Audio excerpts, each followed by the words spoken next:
Assalamualaikum warahmatullahi wabarakatuh. Selamat datang.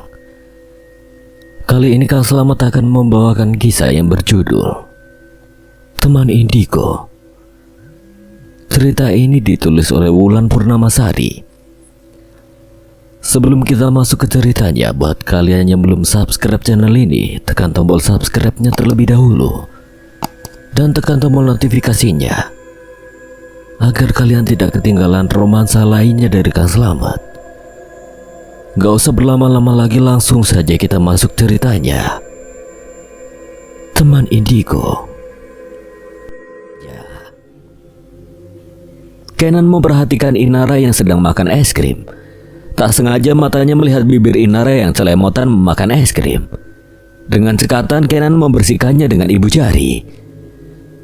Merasakan Kenan yang menyentuh sudut bibirnya membuat Inara memberhentikan aktivitasnya. Ia cukup terkejut dengan itu, dadanya berdegup melihat wajah Kenan sedekat ini. Wajah Kenan bertambah berkali lipat tampaknya jika dilihat dari jarak seperti ini. Bisa dirasakannya hembusan napas Kenan yang berbau es krim vanila bekas ia makan tadi. Pandangan keduanya bertemu 2 detik setelahnya mereka kembali dengan posisi awal. Lupa kalau di sini banyak orang dan tidak mungkin mereka membuat malu. Kenan menggaruk tengkuknya yang tak gatal, merasa salah tingkah karena kejadian tak sengaja tadi. Inara pun begitu, ia tidak kuasa menahan dadanya yang seperti diterbangi kupu-kupu. Tak disangka juga, ternyata ada yang memperhatikan mereka. Sepasang suami istri yang duduk di seberang mereka sedang tersenyum melihat ke arah mereka. Kenan menjadi tambah malu. Ia tidak mau dicap sebagai anak kurang ajar karena tidak sopan di depan umum, tapi yang tadi itu benar-benar di luar kontrol. Ketika melihat sudut bibir Inara celemotan dengan es krim, ia dengan cekatan membersihkannya. Mungkin sepasang suami istri itu sedang mengingat masa muda mereka, di mana mereka sedang berpacaran. Tetapi Kenan dan Inara tidak berpacaran. Tapi mungkin nanti. Tunggu saja. Ayo pulang, ajak Kenan setelah dilihatnya Inara sudah menghabiskan es krimnya. Inara pun mengangguk. Beberapa menit setelahnya, mereka pun melaju meninggalkan taman kota itu. Dan juga untuk para panitia mengetes semuanya kalau telah siap untuk acara nanti. Kenan dan Inara baru saja sampai di sekolah, tepatnya di gedung teater yang akan digunakan untuk acara pensi. Terlihat sekali banyak siswa yang datang ke sekolah untuk mempersiapkan segalanya untuk besok. Dan para panitia pun terlihat mondar-mandir dengan name tag yang tergantung di lehernya, menyatakan kalau mereka adalah panitia. Inara dan Kenan berjalan memasuki gedung yang agak jauh dari kelas itu. Gedung itu berada di belakang dekat dengan gudang sekolah. Gedung teater yang juga termasuk gedung besar yang ada di sekolahnya. Dan gedung tersebut sering digunakan untuk acara-acara besar sekolah. Tapi menurut kabar yang diketahui sekarang, gedung itu jarang dipakai sejak setahun lalu. Baru kali ini gedung tersebut digunakan kembali setelah setahun lamanya. Ketika mereka sudah selangkah masuk, tiba-tiba Kenan menghentikan langkahnya. Ia merasa ada sesuatu yang tidak mengenakan di sini. Inara yang berjalan dan menyadari Kenan tidak berada di sampingnya lagi pun ikut menghentikan langkahnya. Ia menoleh ke belakang yang ternyata Kenan masih ada di dekat pintu. Inara kembali berjalan mendekati Kenan, menatap cowok itu bingung saat melihat Kenan memejamkan matanya. Kenapa, Nan? Ngantuk ya sampai pejam mata gitu? Kenan langsung membuka matanya ketika indera pendengarannya dimasuki oleh suara Inara. Matanya langsung bertemu dengan Inara, sempat terdiam sejenak, tapi setelahnya Kenan menjawab pertanyaan Inara bahwa ia tidak apa-apa. Di setiap langkahnya di dalam gedung itu, Kenan merasakan sesuatu yang aneh. Ia mencoba mencari apa yang membuat suasana ini begitu tidak mengenakan batinnya. Tapi semuanya begitu blur, ia tidak bisa melihat dengan mata batinnya. Yang ia lihat hanya sekilas dan itu samar sekali. Nan, kita duduk sini dulu aja yuk. Nunggu giliran buat gladi di panggung.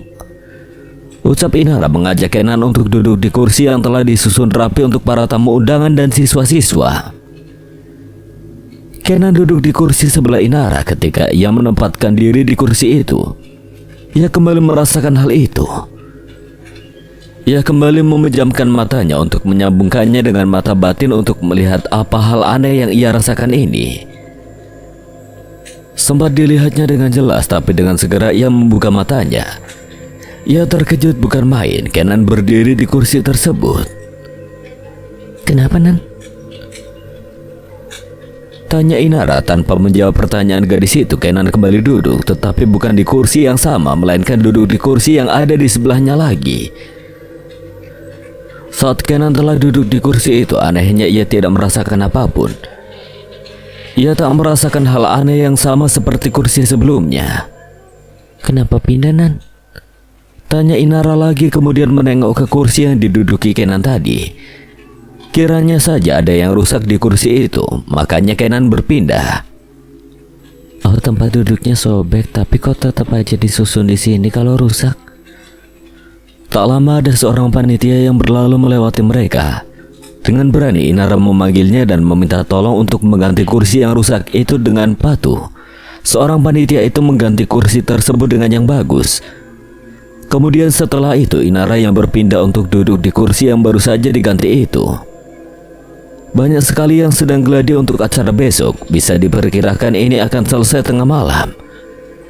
Sembari menunggu giliran untuk gladi di panggung, Inara menyibukkan dirinya dengan ponselnya, sedangkan Kenan masih berpikir tentang hal aneh yang dirasakannya ketika memasuki gedung ini. Ayo giliran kita, ajak Inara, karena dalam gladi ini setiap pengisi acara untuk gladi di panggung harus mencabut nomor yang disediakan panitia. Tujuannya agar tidak terjadi kericuhan saat penggunaan panggung untuk gladi. Takutnya nanti tiap kelompok akan berebut panggung untuk gladi duluan.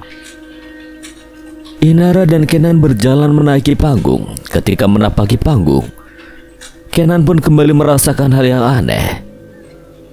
Ia mencoba mereka ulang adegan yang terjadi di gedung ini, tetapi hasilnya selalu blur, sulit untuk dilihatnya dengan jelas.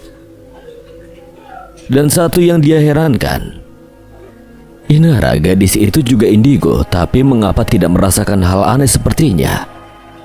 Malah gadis itu bertindak seperti tidak merasakan apa-apa ketika berada di dalam gedung ini. Keduanya memang tidak melihat ada makhluk kasat mata di sini, tapi Kenan cukup merasakan kalau ada kejadian yang tidak beres di gedung ini. Kini Kenan dan Inara sudah dengan alat musiknya masing-masing. Mereka berlatih dengan benar agar tidak mengulang karena salah, sebab masih banyak yang belum gladi di sini. Mereka pun tidak begitu diperhatikan, orang-orang sibuk sendiri dengan kegiatannya masing-masing. Setelah selesai, Kenan dan Inara memutuskan untuk segera pulang karena hari sudah sore dan langit sudah menggelap. Tidak ingin berlama-lama, mereka pun langsung berjalan meninggalkan gedung. Di saat berjalan menyusuri koridor, Kenan berpapasan dengan Pak Wira. Pak Wira adalah guru seni budaya untuk kelas 11 sekaligus kepala ekskul seni teater di sekolah ini. Beliau dipercaya karena bakatnya dalam bidang teater. Satu ketidaksengajaan berpapasan dengan Pak Wira, Kenan kembali merasakan hal aneh. Dengan sekilas berpapasan itu saja, Kenan merasakan hal aneh pada Pak Wira, seperti semuanya yang ia rasakan di gedung tadi. Lu hari ini aneh deh, diem aja. Biasanya juga lu yang banyak ngomong, lu kenapa? Tanya Inara saat mereka sudah berada di parkiran dan hendak pulang bersama. Gak apa-apa.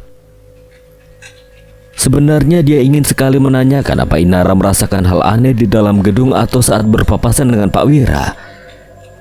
Tapi dari gerak-gerik gadis itu, Kenan bisa mengambil kesimpulan kalau Inara tidak merasakan hal aneh sama sepertinya. Tetapi untuk saat ini, ia diam terlebih dahulu untuk tidak bicara soal ini, menunggu Inara juga merasakan hal yang sama. Hari yang ditunggu-tunggu warga sekolah, acara pensi tahunan akan kembali diadakan tahun ini. Ini sudah seperti kebiasaan dari tahun ke tahun selalu mengadakan pensi sekolah. Tiap tahun pun temanya selalu berbeda sesuai dengan apa yang ngetren pada tahun itu. Acara baru dimulai dan masih dengan kata-kata sambutan dari kepala sekolah dan ketua panitia kepada para tamu undangan yang hadir. Acara tersebut diisi dengan tarian-tarian dari berbagai daerah, band, akustik, dance modern, dan beberapa hiburan lainnya. Di acara ini juga ada door prize untuk semua yang hadir yang memiliki kupon dan sudah didata oleh panitia. Dan acara puncaknya adalah pertunjukan teater dari sekolah ini. Pertunjukan teater sengaja ditaruh di akhir acara agar tamu undangan dan siswa-siswa penasaran dengan apa yang akan mereka persembahkan pada pensi tahun ini. Tiap tahunnya pensi ini selalu mempersembahkan hal-hal yang menarik. Inara dan Kenan sedang berada di backstage sekarang. Para pengisi acara memang diperkenankan untuk menunggu gilirannya di belakang panggung. Dapat dilihat banyak sekali orang yang berpartisipasi dalam acara ini. Dan kostum yang mereka kenakan pun menarik sesuai apa yang akan mereka bawakan di atas panggung nanti. Inara meminum air mineralnya yang tadi dibagikan panitia kepada mereka yang berada di belakang panggung. Setelah itu ia menutup kembali botol mineralnya dengan rapat. Sedangkan Kenan sedang mengedarkan pandangannya ke penjuru ruangan. Ia mengetukkan jari tangannya di atas pahanya sampai matanya tertuju pada seorang lelaki yang sedang ngobrol dengan salah satu panitia acara. Matanya terus saja memperhatikan Pak Wira yang berada jauh dari hadapannya. Dengan tatapan saja Kenan dapat merasakan hal yang aneh. Seperti kejadian yang kemarin, ia masih bertanya-tanya. Apa kaitannya Pak Wira dengan hal aneh yang dirasakannya saat berada di dalam gedung teater dan saat duduk di kursi rusak itu? Dan tak sengaja ketika Pak Wira menoleh pandangannya bertemu dengan mata Kenan yang menatapnya. Sedetik kemudian Pak Wira mengalihkan pandangannya dan berlalu meninggalkan ruangan backstage. Dan gue masih heran sama sikap lu yang kemarin. Tanya Inara. Kenan pun menoleh kepadanya, alisnya pun terangkat sebelah. Ia menatap bola mata Inara, mencoba merasakan apakah gadis itu merasakan hal aneh atau tidak. Tapi hasilnya nihil, gadis itu benar-benar tidak merasakan apapun. Lu gak ngerasa apa-apa, nak? Tanya Kenan sembari memalingkan wajahnya ke arah depan. Kening Inara mengkerut.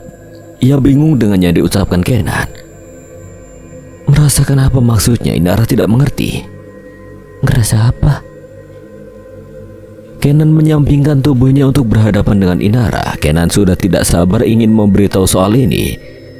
Sepertinya gadis itu memang tidak peka dengan keadaan sekitar. Dari kemarin awal gue masuk gedung ini, gue ngerasa ada sesuatu yang ganjal. Dan rasanya itu susah dideskripsikan. Inara mendengarkan ucapan Kenan dengan seksama. Sedetik kemudian Inara mengerti dengan apa yang dirasakan Kenan. Tapi gue gak ngerasa ada apa-apa. Kenan menyandarkan tubuhnya ke kursi. Ia mengusap wajahnya pelan, membuang napasnya perlahan. Itu yang buat gue bingung. Kita sama-sama indigo, tapi yang ngerasa tuh cuma gue.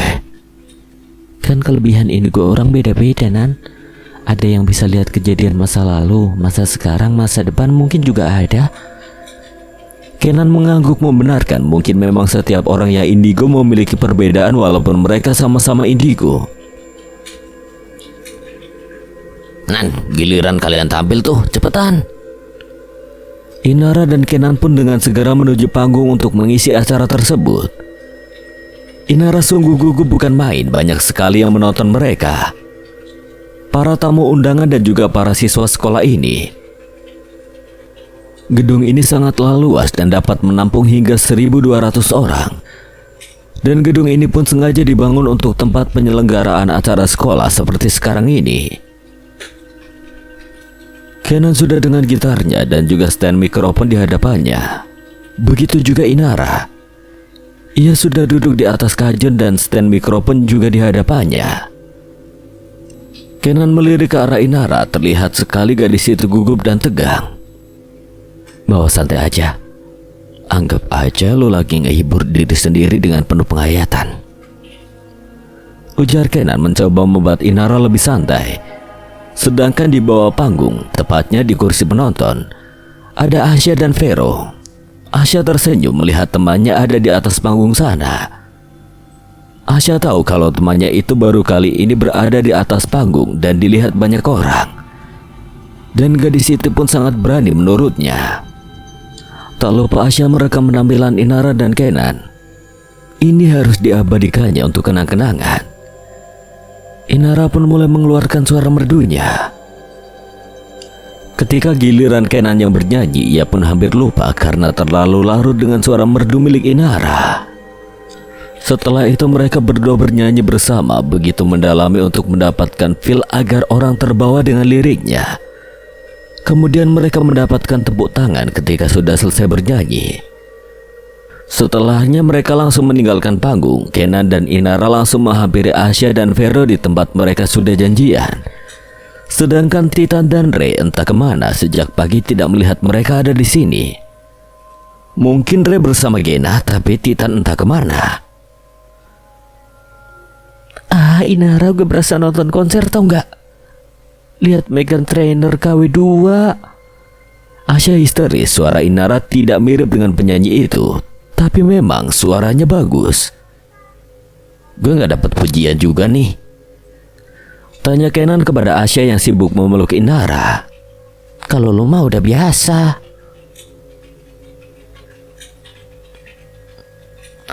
Kenan, gue berasa nonton konser tau gak? Lihat John Legend KW10, ujar Vero dengan suara yang ia buat seperti perempuan, lalu memeluk Kenan sama seperti yang dilakukan Asya pada Inara. Melihat tingkah Vero, Kenan malah merasa jijik. Ia dengan cepat melepaskan pelukan Vero padanya, takut orang yang melihat mereka berpikiran yang tidak-tidak. Kenan masih waras saudara-saudara. Inara dan Asya yang melihatnya pun terkekeh. Perilaku Vero berbanding terbalik dengan wajah coolnya. Udah woi, najis gue. Ya katanya mau dipuji juga. Nah udah gue lakuin. Sama kayak yang Asya lakuin ke Inara. Tapi gue gak rela sama lu. Gue maunya dipeluk sama Inara. Kenan mengedipkan sebelah matanya pada Inara. Inara pun menjadi tersipu malu. Peluk. Pelukan sama pohon pisang. Traktir kita dulu Traktir dalam rangka apaan? Emang gak dikasih konsumsi sama panitia? Ya kasih sih. Tapi kan kita maunya traktiran dari Bang Kenan yang habis konser, ujar Vero dengan wajah memelasnya, sedangkan Kenan berdecak malas. Kapan-kapan aja lah. Ia berlalu dari hadapan Vero. Melihat respon Kenan yang acuh, Vero mendesah pelan. Sekarang mereka berada di kantin sekolah. Setelah acara besar kemarin, hari ini mereka diperkenankan untuk masuk sekolah seperti biasa. Mereka semua ditraktir Kenan makan di kantin. Vero, Titan, Ray, Inara, dan Asya. Mereka mau memesan apa yang mereka inginkan. Ada bangkrut gue. Semua memesan makanan. Dia hanya duduk dan mengusap wajahnya sambil memperhatikan teman-temannya yang satu persatu kembali setelah memesan makanan di kios kantin. Lu gak pesanan? Ucap Vero. Kini cowok itu sudah dengan pecel lele di hadapannya. Kagak cukup, ntar kalau gue pesen juga. Ini duit sisa tabungan terakhir gue, lu udah sama kalian. Kenan mencibir, sedangkan yang lain tidak peduli, yang penting makan gratis. Gue bayar sendiri kok, gak apa-apa, ucap Inara. Begitu ia baru sampai dan duduk dengan semangkuk soto yang dibawanya. Mendengar ucapan gadis itu, Kenan langsung kelabakan. Gak usah nak, gue bersanda aja, elah. Tapi beneran gue bayar sendiri aja.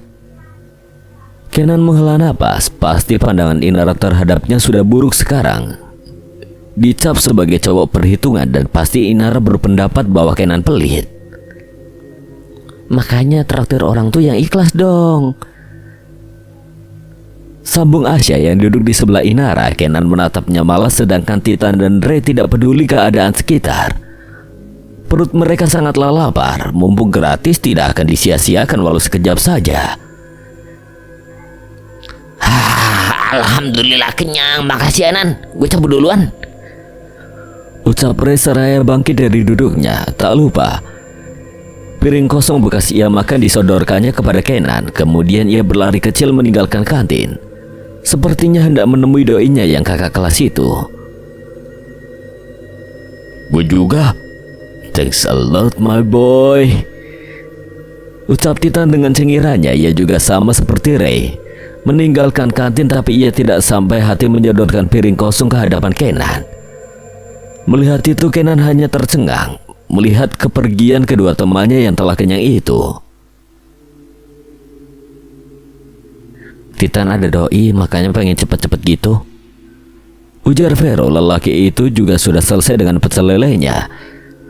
Sedangkan Inara dan Asya masih menikmati makanan mereka yang kebetulan sama, yaitu soto. Kenan tidak terkejut dengan Titan yang mempunyai doi. Ketika berangkat sekolah tadi, saat di parkiran, Kenan melihat cowok itu membonceng seorang gadis yang sepertinya seangkatan dengan mereka. Terjadi hening beberapa menit sampai akhirnya Kenan membuka suara, ingin menceritakan apa yang sejak tadi dipikirkannya. Gue ngerasa ada yang aneh di gedung kemarin, ucapnya tanpa mengalihkan pandangan dari pintu kantin. Tiga orang yang berada di dekatnya itu langsung mendongak menatapnya, tertarik dengan cerita Kenan. Aneh gimana maksud lu? Ya, gue ngerasa di gedung itu pernah ada sesuatu yang terjadi, tapi sialnya gue gak bisa lihat kejadian itu dengan jelas. Gue masih gak ngerti nih, maksud lu ada sesuatu yang terjadi gimana? Vero masih tidak mengerti dengan penjelasan Kenan. Roh, Kenan itu bisa reka ulang kejadiannya udah terjadi di satu tempat yang dia datangi, dan hal itu berkaitan dengan gaib-gaib gitulah pokoknya. Jelas Asya, ia banyak tahu tentang sepupunya itu, makanya ia akan bicara. Vero menatap Kenan, tatapan dengan tanda tanya apakah yang dikatakan Asya itu benar atau tidak. Dan sebagai jawabannya, Kenan mengangguk menatap Vero balik. Kini Vero baru mengerti. Dan aneh juga, gue gak ada ngerasa apa-apa di gedung itu. Ngelihat makhluk gaib aja enggak. Kok bisa? Kalian kan sama-sama indigo. Inara mengendikan bahunya. Ia pun tidak tahu mengapa ia tidak bisa merasakan hal aneh itu. Gue pernah diceritain emang sih, kalau di gedung itu tuh pernah ada siswi sekolah ini yang meninggal. Kenapa meninggalnya gue nggak tahu. Lo diceritain sama siapa? Sama teman gue, sekarang dia kelas 11. Sekolah di sini juga kan? Iyalah Nan, dia bakal tahu dari mana kalau dia nggak sekolah di sini. Iya kali aja kan masuk koran terus dia baca. Kenan masih penasaran antara keterkaitan semua masalah ini. Masih sangat rancu untuk disimpulkan apa yang sebenarnya terjadi. Gue mau ketemu sama temen lu itu ntar pulang sekolah. Kini Vero sedang berdiri di depan kelas 11 IPA 2, menunggu temannya itu keluar kelas karena bel pulang sudah berbunyi. Vero menyandarkan punggungnya ke tembok karena di dalam masih ada guru yang mengajar di kelas itu. Hei bro, ngapain di sini? Tanya seseorang yang baru saja keluar kelas ketika melihat Vero. Nungguin lu lah, ayo cepet ikut gue. Kemudian Vero merangkul anak laki-laki yang sedari tadi ditunggunya itu. Tak lama Vero pun sampai di tempat di mana Kenan dan Inara menunggu. Inara sengaja ikut karena ia juga penasaran, sedangkan Asya pulang duluan karena takut dan tidak ingin mencampuri urusan ini. Kenapa gue dibawa di sini nih? Tanya anak laki-laki yang tadi datang bersama Vero. Sekarang mereka berada di depan kelas 10-5. Di depan kelas Inara, koridor sudah terlihat sepi sekarang. Kenalin bro, gue Kenan Aladiva. Kenan menyodorkan tangannya untuk bersalaman. Levin Wiraguna. Ini nih orang yang gue ceritain tadi pas di kantin. Ujar Vero. Levin menatap ketiganya tidak mengerti. Ia masih bingung mengapa ia ditarik ke sini. Sebenarnya gue mau tahu sedikit informasi dari lu tentang kejadian di gedung teater. Levin mematung setelah mendengar ucapan Kenan yang memintanya untuk bercerita tentang kejadian 1 tahun silam. Itu adalah kejadian yang sungguh-sungguh memilukan baginya. Gue gak bisa. Ucap Levin hendak berlalu, tapi dengan gesit Kenan menahannya. Please, gue perlu tahu ini semua. Mau tak mau, Levin pun akhirnya menyetujui untuk bercerita tentang kejadian itu. Kita cari tempat yang lebih nyaman, jangan di sini. Jadi gitu. Kini mereka berempat sudah berada di kafe yang tak jauh dari sekolah. Mereka memutuskan untuk ngobrol di sini karena Levin tidak bisa berlama-lama. Levin telah menjelaskan semuanya pada Kenan tentang apa yang terjadi di gedung itu pada setahun silam. Inara yang mendengarnya pun sempat tegang. Jadi yang dibunuh itu adik kembar lo? Levin mengangguk lesu. Mengingat adiknya yang ditemukan tewas di gedung teater membuatnya tidak bisa menerima kenyataan kalau kini adiknya itu sudah tiada. Lena dan teman-temannya sedang berlatih di gedung teater. Mereka berlatih untuk memeriahkan acara pensi tahunan sekolah yang selalu diadakan tiap tahunnya. Len, ayo pulang. Ajak Priscil, teman satu ekskul Lena. Saat itu latihan sudah selesai dan para anggota teater dipersilahkan untuk pulang. Duluan aja, gue masih mau beresin ini bentar. Ya udah, gue duluan ya, bye. Priscil kemudian meninggalkan Lena yang sendiri berada di gedung itu. Waktu itu Lena juga menjabat sebagai ketua teater, pengganti kakak kelasnya yang mengharuskan dirinya membereskan properti yang digunakan saat berlatih tadi. Karena tidak ada wakil atau yang lainnya, jadi ia membereskannya sendiri. Saat yang lain ingin membantu, Lena menolak dengan lembut bahwa ini adalah tanggung jawabnya. Sebenarnya itu tanggung jawab semua anggota ekskul teater, tapi Lena terlalu baik untuk sekedar dibantu membereskan semuanya. Setelah semuanya beres dan rapi, Lena memutuskan untuk segera pulang karena mereka besok akan menampilkan drama tersebut di depan semua orang yang hadir. Tiba-tiba saja ada yang membekapnya dari belakang dan setelah itu pandangannya menggelap. Keesokan harinya, Lena ditemukan tak bernyawa di dekat panggung. Ia terkapar dengan pakaiannya sudah terbuka ke sana kemari. Diduga ia diperkosa oleh orang tak dikenal. Satu sekolah pun langsung heboh. Dan pada hari itu acara pensi dibatalkan. Orang tua Lena pun tidak menyangka bagaimana bisa anak mereka diperlakukan dengan keji. Dan hasil autopsi menyatakan bahwa setelah diperkosa, Lena dicekik hingga kehabisan napas. Sejak hari itu tidak ada lagi yang berkunjung di gedung teater itu, bahkan untuk latihan. Anggota teater menggunakan kelas, padahal gedung itu adalah gedung serbaguna yang bisa dipakai untuk apa saja, kecuali olahraga, karena olahraga ada gedung tersendiri. Vero, Asya, Kenan, dan Inara sedang berada di kantin. Mereka berempat berkumpul di sana, kecuali Ray dan Titan yang sibuk dengan doi mereka masing-masing. Gue masih penasaran sama meninggalnya Lena, ucap Inara tiba-tiba, padahal sebelumnya mereka membahas sesuatu di luar itu. Tapi entah mengapa tiba-tiba saja hal itu terlintas di benak Inara. Ketiga orang yang bersamanya itu lantas menoleh menatapnya. Kan udah jelas dia dibunuh. Iya, tapi kan belum tahu siapa yang bunuh bahkan perkosa dia. Jujur saja ia masih sangat penasaran dengan hal ini. Gue juga sih. Masa nggak ada jejak gitu ya tentang pembunuhnya?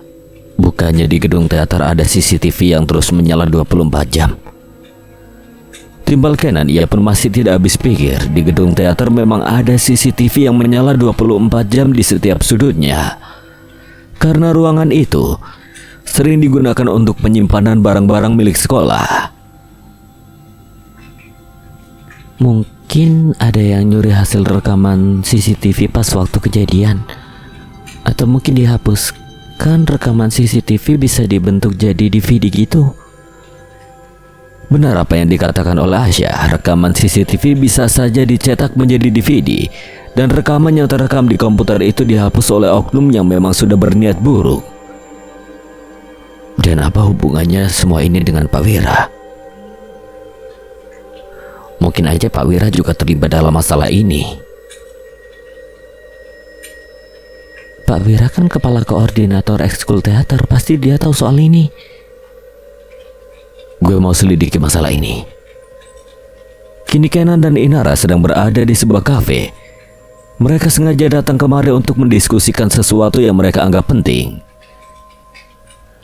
Tadi sewaktu di sekolah, Kenan sudah mengatakan kalau ia akan menyelidiki kasus ini dan Inara pun setuju ikut membantu. Kenan ia sendiri pun penasaran motif di balik masalah ini. Semua yang dijelaskan sama Levin gak lengkap menurut gue. Dia cuma jelasin secara garis besar doang.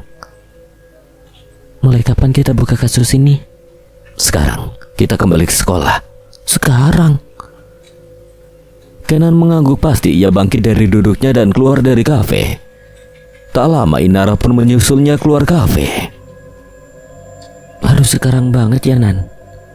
Tanya Inara memastikan lagi-lagi cowok itu mengangguk. Beberapa menit kemudian mereka sudah melaju meninggalkan kafe menuju sekolah. Sesampainya di sekolah, gerbang belum ditutup dan masih ada Pak Satpam di posnya. "Pak, boleh pinjam kunci gedung teater?" Tanya Kenan to the point. "Buat apa? Jam sekolah udah habis. Jadwal latihan teater bukan hari ini." "Saya disuruh Pak Wira buat ngambil properti teater yang ketinggalan. Soalnya ada beberapa properti yang mau dipakai latihan tapi di gedung teater lainnya."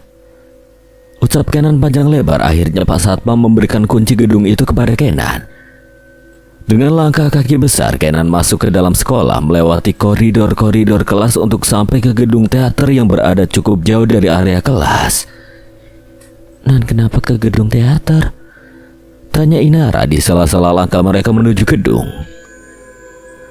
"Karena kita bisa dapat petunjuk dari akar masalah di sana." Tepat di depan pintu yang tingginya 2 meter itu, Kenan segera membukanya menggunakan kunci yang dibawanya tadi. Setelah pintu terbuka, Kenan melangkahkan kakinya masuk. Dan hal aneh kembali ia rasakan. Begitu juga Inara yang mengikuti langkah Kenan yang menuju masuk. Saat mereka telah berada di dalam, Inara tidak sengaja melihat bayangan yang lewat di hadapannya. Inara dapat merasakan kehadiran seseorang di antara mereka sekarang. "Tampakkan wujud siapa kamu?" Pinta Inara. Cukup lama Inara menunggu orang itu memunculkan wujudnya. Hanya sekilas angin lewat yang dirasakannya, pertanda kalau dia ada di dekatnya. Sedangkan Kenan sudah jauh berjalan dari Inara yang sedari tadi diam saja di tempatnya. Kenan berjalan dengan menutup matanya, mencoba reka ulang kejadian di setiap langkah yang ditapakinya. Sekilas kejadian terlihat di pikirannya, walaupun tidak jelas, tapi Kenan dapat melihatnya walaupun sedikit. "Kenan?" Panggil Inara. Suaranya menggema di ruangan besar itu, membuat Kenan kembali ke alam sadarnya. Kenan berbalik, berjalan mendekati Inara yang masih berada di tempatnya. "Kenapa, Nak?" "Tadi dia menampakkan dirinya tapi cuma sebentar dan gue nggak lihat terlalu jelas wajahnya." "Muncul sekali lagi, gue mohon. Kali ini lebih lama dan lebih jelas. Kita di sini bakal bantu lo. Kita tahu pasti lo nggak tenang karena tersangkanya belum diketahui." Tak lama setelah Kenan mengucapkan kalimat itu, bulu kuduk Inara merinding. Ia merasakan kalau seseorang itu ada di dekat mereka. Inara mencengkeram lengan Kenan kuat-kuat. Ia sepertinya ketakutan. Walaupun ia memang sudah biasa melihat sosok seperti itu, tapi beda halnya dengan ini. Entah kenapa, merasakan lengannya yang dicengkeram kuat oleh Inara, Kenan menoleh dengan menggenggam tangan Inara. "Jangan takut, ada gue. Kita hadapin sama-sama." "Dia ada di dekat kita, Nan." Tutur Inara. Kenan mengedarkan pandangannya ke penjuru ruangan, tapi ia belum melihat sosok yang dimaksud oleh Inara. Inara dapat merasakan kehadirannya, tetapi tidak dengan Kenan. Beberapa saat kemudian muncullah sosok yang sedari tadi mereka tunggu. Seorang perempuan muncul di hadapan mereka dengan tiba-tiba membuat Inara kaget dan bersembunyi di balik punggung Kenan. "Lu Lena?" tanya Kenan dengan arwah itu. Ia pun mengangguk. "Kita di sini mau bantu lu. Gue harap lu gak keberatan. Gue tahu semua ini dari Levin, kakak kembar lu." Dapat Kenan lihat wajah Lena menjadi murung ketika ia menyebut nama Levin. Pasti gadis ini merindukan saudara kembarnya. Lu beneran Lena? Tanya Inara. Ia sudah berani menatap arwah yang kini di depannya. Yang ditanya hanya mengangguk dan tidak lama menghilang. "Lena, kita masih belum selesai. Masih banyak yang pengen gue tanyain ke lu," ucap Kenan, tapi Lena sudah menghilang entah kemana. Oleh karena itu, Kenan mengajak Inara pulang dan akan melanjutkan misinya besok. Sepulang sekolah ini, Kenan dan Inara kembali ke gedung itu untuk melanjutkan kemarin yang belum selesai. Masih banyak pertanyaan yang ingin mereka tanyakan pada Lena. "Lena, tolong muncul lagi please." Kini mereka berdua telah berada di dalam gedung. Inara merinding. Ia merasakan lagi kalau Lena telah berada di dekat mereka. Tak lama setelahnya, Lena menampakkan dirinya di depan kedua manusia itu. "Gue perlu bantuan lu juga buat ngungkap kasus ini. Semua yang gue dan Inara lakuin gak ada maksud apa-apa. Kita cuma mau bantu lu di sini. Gue harap lu bisa bekerja sama." Lena mengangguk, kemudian ia kembali menghilang, dan beberapa menit kemudian ia kembali muncul di tempat yang berbeda. Awalnya Kenan sempat bingung dengan Lena yang tiba-tiba menghilang dan muncul lagi. Tapi setelah Inara mengatakan kalau arwah Lena tidak bisa muncul di hadapan mereka dengan waktu lama, Kenan pun mengerti. Kayaknya kita harus datengin Lena ke sana deh. Firasat gue dia mau ngasih tahu sesuatu. Mereka kemudian berjalan mendekat ke tempat Lena berada. Tapi saat keduanya sudah mendekat, Lena kembali menghilang. Tepat saat Kenan memijahkan kakinya di tempat itu, ia kembali merasakan kejadian yang lalu. Di situ ia melihat penggalan dari awal Lena yang ditutup mulutnya oleh seseorang. Tempat itu tak jauh dari panggung pensi. Kemudian Kenan berjalan sesuai apa yang dilihat mata batinnya. Ia berjalan perlahan sampai di sudut panggung sebelah sana, dan tiba-tiba bayangan itu hilang semuanya.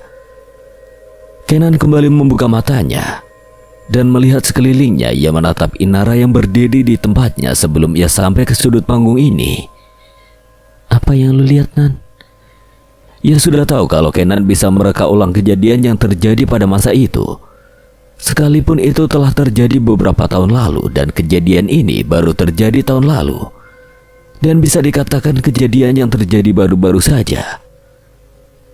Kenan berjalan mendekati Inara, kemudian mengajak gadis itu untuk keluar dari gedung tersebut. Tangan Kenan masih setia menggenggam tangan Inara sejak keluar dari gedung tadi. Rasa yang beberapa hari ini kurang dirasakan Inara kini kembali lagi dengan sejuta perasaan. Diam-diam Inara tersenyum melihat tangan Kenan dengan pas menggenggam tangannya. Rasa hangat menjalar di seluruh tubuhnya. Entah Kenan menyadarinya atau tidak. Kini mereka berdua sudah berada di parkiran. Kenan pun belum melepaskan tautan tangannya dengan Inara. Saat lelaki itu sadar kalau sedari tadi ia gandengan dengan Inara, ia pun segera melepaskannya. Merasa tidak enak hati dengan Inara. Tapi tidak dengan gadis itu, ia malah merasa senang digenggam Kenan. Dan saat cowok itu melepaskan tangannya, Inara merasa kehilangan sedikit perasaannya. "Besok kita interogasi Pak Wira," ucap Kenan sembari memasang helmnya.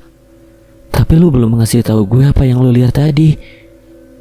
Ia benar-benar penasaran akan hal itu. Ia sangat menyayangkan hanya Kenan yang dapat melihatnya. "Besok aja sekalian." Setelah mengucapkan itu, mereka berdua pun meninggalkan sekolah yang sudah sepi. Akhir-akhir ini Inara memang sering berangkat dan pulang bersama Kenan. Terlebih lagi orang tua mereka saling kenal. Itu membuat mereka menjadi semakin dekat juga seperti sekarang. Kenan baru saja berganti baju setelah tadi latihan basket bersama anggota lainnya.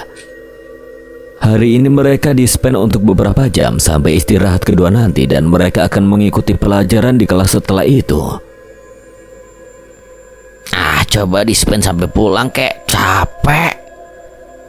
Ritter duduk di lantai lapangan basket. Mereka semua berpeluh keringat habis main bola basket yang mengharuskan berlari cepat dan juga lincah. Sedangkan Titan tidak satu ekskul dengan Vero, Ray dan juga Kenan. Laki-laki itu lebih memilih futsal. Kenan yang sudah siap dengan seragam sekolah itu menyampirkan tasnya di bahu kanannya. Sedangkan yang lain masih berganti baju, bahkan ada yang masih bersantai seperti Ray saat ini. Mereka semua memang berganti baju di lapangan basket. Bagi laki-laki, berganti baju di tempat terbuka adalah satu yang lumrah. Lain halnya perempuan harus di tempat yang tertutup. Ayo balik ke kelas. Gue bolos aja deh, mager ketemu Matic. Ada merebahkan dirinya yang masih bercucuran keringat itu, walaupun tak sebanyak saat ia bermain tadi. Ya udah, oke, gue duluan. Ia kemudian berlalu meninggalkan Ray yang masih di lapangan itu. Vero yang juga sudah selesai berganti baju langsung mengejar langkah Kenan yang keluar gedung olahraga ini. Mereka berdua berjalan beriringan sampai di kelas. Saat Kenan hendak masuk kelas, tiba-tiba suara perempuan menginstruksinya. Kenan, Panggilnya. Dengan refleks cowok itu menoleh ke sumber suara dan mendapati Inara yang berjalan mendekatinya. lu kemana aja dari pagi nggak kelihatan? Tanyanya begitu sudah ada di hadapan Kenan. Di-spend dari pagi, kenapa? Yang kemarin. Ucap Inara singkat dan Kenan sudah langsung mengerti.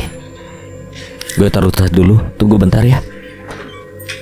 Ia kemudian masuk ke dalam kelas untuk menaruh tasnya. Tak lama ia kembali keluar dan mengajak Inara ke kantin. Ia pikir tempat itu lumayan nyaman untuknya berbicara dengan gadis ini. Nan, mau kemana? Tanya Vero yang tiba-tiba keluar dari kelas saat melihat Kenan berjalan bersama Inara. Rahasia negara. Lebay lu, ikut. Laki-laki itu pun berlari kecil untuk menyamakan langkahnya dengan kedua orang itu yang sudah duluan berlalu. Waktu istirahat kedua masih lumayan lama. Masih sempat untuk mereka bicara soal kemarin. Vero, Asya, Inara, dan Kenan sudah duduk di kursinya masing-masing. Dan Inara begitu terlihat menantikan Kenan membuka mulut dan menceritakan semuanya. Nah, yuk cerita. Ada mereka berdua. Ucap Kenan langsung menatap kedua manusia yang ada di hadapannya itu. Hele, si Akang mah sok-sokan rahasia, cerita naon sih? Tahu gak sih bener? Kenan hanya bercanda, lagi pula tidak ada yang harus dirahasiakannya.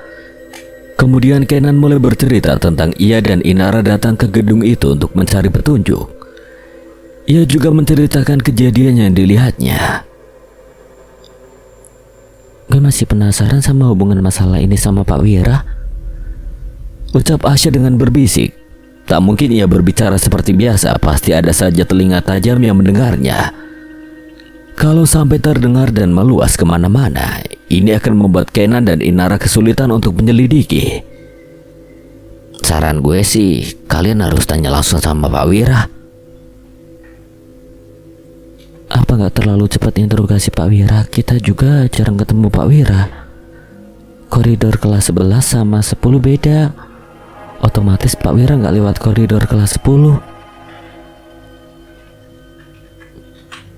Iya juga sih. Tapi kalau cuma selidik di gedung bakal percuma aja. Cuma kalian berdua yang bisa ngelihat kejadian setahun lalu itu. Mau nuduh tersangka nggak bakal bisa kalau nggak ada bukti nyata yang bisa dilihat semua orang. Jadi kalian juga harus tanggap dengan cara selidikan Pak Wira juga. Dia kepala koordinator teater. Pasti dia tahu tentang masalah ini. Gue setuju sama Vero. Soal terlalu cepat buat interogasi Pak Wira itu malah bagus. Semakin cepat ini diselesaikan, pasti bakal cepat buat kita tahu siapa pelakunya. Kalau terulur-ulur kasihan Lena, dia pasti juga pengen pelakunya ditangkap.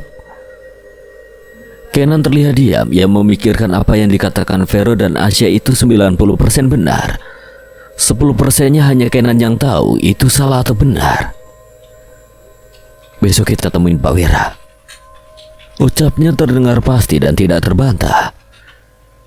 Beberapa menit setelahnya bel masuk berbunyi. Mereka berempat pun kembali ke kelas masing-masing untuk mengikuti pelajaran selanjutnya.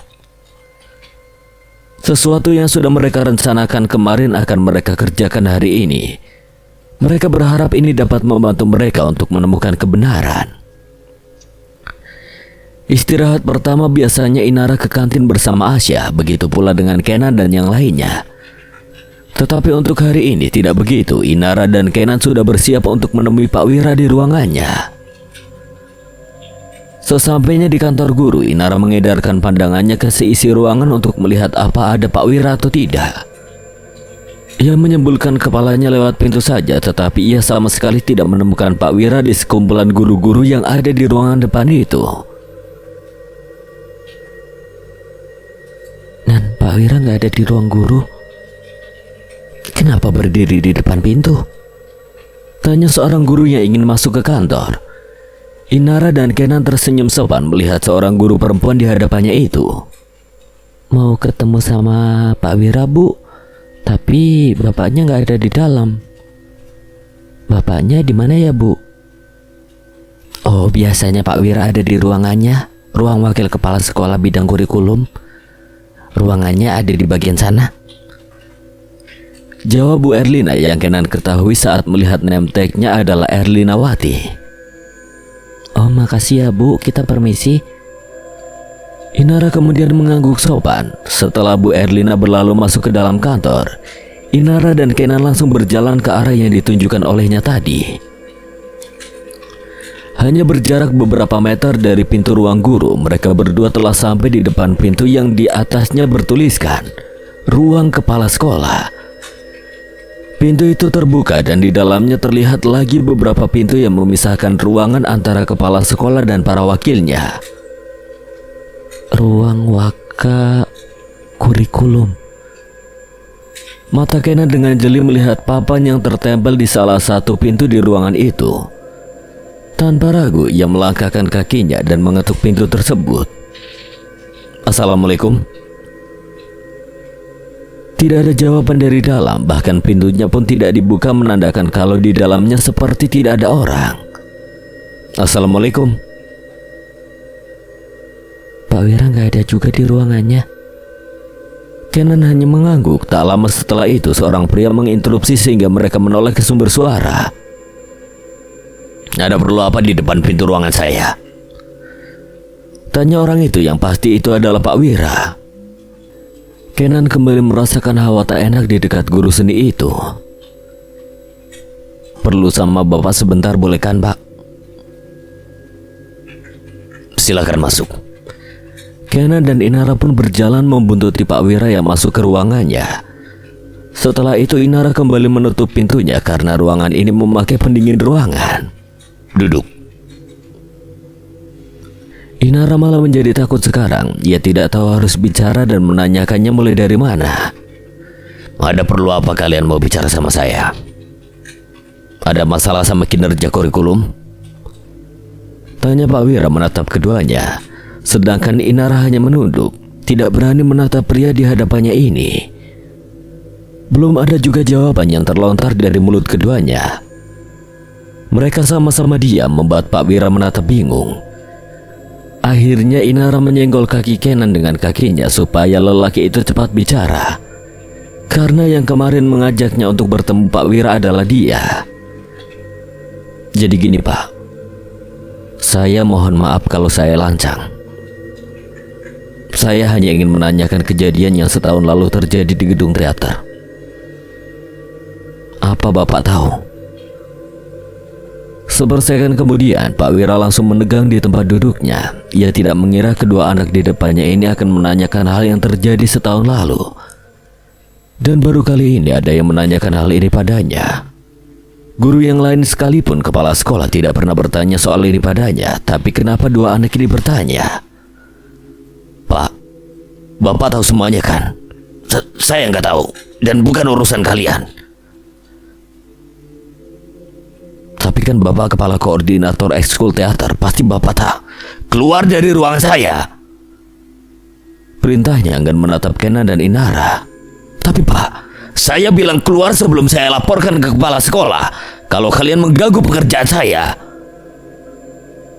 Tanpa bicara apapun lagi, Kenan dan Inara langsung berpamitan dan keluar dari ruangannya. Setelah kedua anak murid itu keluar, Pak Wira menghela napas gusar dan mengusap wajahnya. Kenapa bisa mereka tiba-tiba menanyakan hal ini? Sepertinya mereka itu kelas 10. Baru lihat sekarang. Tapi kenapa bisa mereka bertanya seperti ini pada saya? Saya harus berhati-hati. Gimana? Udah interogasi Pak Wira? Saat ini Asya dan Inara berada di kantin karena jam istirahat kedua. Inara meminum jus jeruknya kemudian menggeleng sebagai tanda jawaban terhadap pertanyaan Asya barusan. Loh, bukannya tadi udah ketemu Pak Wira? Emang udah ketemu, tapi dia nggak mau jawab pas Kenan nanya soal kejadian setahun lalu di gedung teater. Inara sendiri masih heran mengapa Pak Wira tidak mau menjawab, dan tidak diragukan lagi Pak Wira pasti tahu kejadian ini. Tidak mungkin tidak tahu. Kenapa begitu? Inara mengendikan bahunya. Asya terus saja bertanya membuatnya malas menjawab. Ia hanya mengaduk jus jeruknya dengan sedotan. Gue jadi yakin Pak Wira yang ada di balik kejadian ini,